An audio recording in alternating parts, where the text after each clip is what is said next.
শ্রদ্ধেয় সম্মানিত দর্শক, আমি ইলিয়াস আহমদ বড় ভাইয়া আপনাদেরকে বরাকের আওয়াজের পক্ষ থেকে ধন্যবাদ জানাই।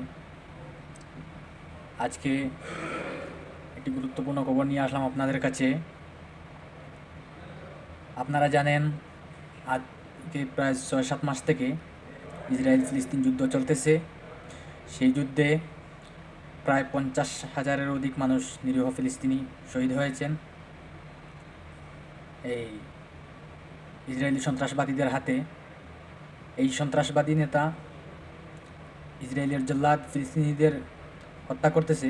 সেই জল্লাদের বিরুদ্ধে আন্তর্জাতিক আদালতে একটা মামলা দায়ের করা হয়েছিল এই সাউথ আফ্রিকার পক্ষ থেকে। এই সাউথ আফ্রিকার পক্ষ থেকে দায়ের করা মামলা লড়াই করতেছেন ব্রিটেনের করিম খান নামে একজন বিশিষ্ট আইনজীবী। উনি গ্রেফতারি পরোয়ানা জারি করার পথে লড়াই চালিয়ে যাচ্ছেন, কিন্তু এই মার্কিন যুক্তরাষ্ট্র কি করতেছে দেখুন। এই সন্ত্রাসবাদী নেতানিয়াহুর বিরুদ্ধে গ্রেফতারি পরোয়ানা জারি না করার জন্য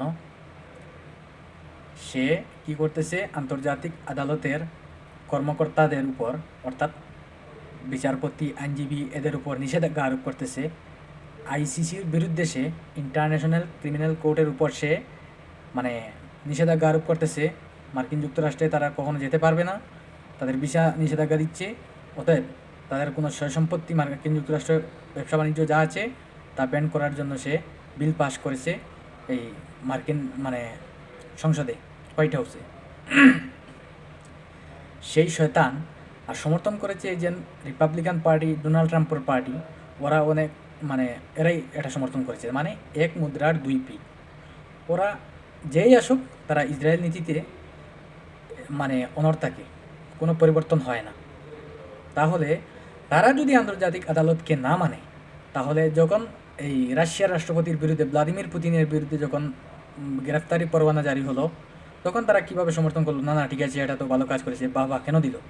আর আজকে নেতানিয়াহুর বিরুদ্ধে, এই গণহত্যাকারীর বিরুদ্ধে গ্রেফতারি পরোয়ানা করতে সময় ওরা বাধা দিচ্ছে, ওরা নিষেধাজ্ঞা আরোপ করতেছে, ওরা একটা প্রাচীর হিসাবে, দেওয়াল হিসাবে সামনে পড়ছে নেতানিয়াহুর সামনে ওকে বাঁচানোর জন্য।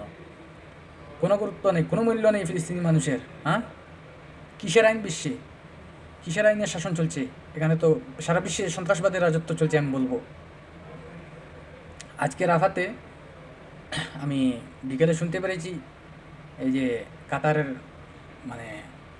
গণমাধ্যম, কাতার ভিত্তিক গণমাধ্যম আল জাজিরার পক্ষ থেকে তারা অনেক রিফিউজি ক্যাম্পে হামলা করেছে, শরণার্থী শিবিরে হামলা করে অনেক মানুষকে নিহত করেছে, এবং রাষ্ট্রসংঘের স্কুলে হামলা করেছে।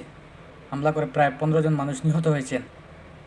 আর সেই সন্ত্রাসবাদী হামলাকে এখনও সন্ত্রাসবাদী হামলা হিসেবে আখ্যায়িত করেনি মার্কিন যুক্তরাষ্ট্র। অতএব এই সন্ত্রাসবাদী নেতানিয়াহুকে বাঁচানোর জন্য সে আপ্রাণ চেষ্টা চালিয়ে যাচ্ছে। সেজন্য মার্কিন যুক্তরাষ্ট্রকে ধিক্কার জানাই। তোমরা যে মানবতার কথা, গণতন্ত্রের কথা বলে থাকো, এগুলাই শুধুমাত্র বানাউটি, লোক দেখানো ছাড়া আর অন্য কিছুই না।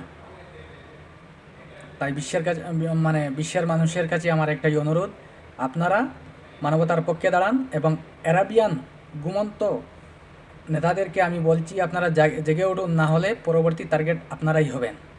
কারণ আজকে আপনাদের ভাষাগত জাতি, ধর্মগত জাতি মানুষদের উপর নৃশংস হামলা করতেছে, আর আপনারা বসে বসে দেখছেন। এটা কিন্তু ঠিক নয়। আপনারা অতি শীঘ্রই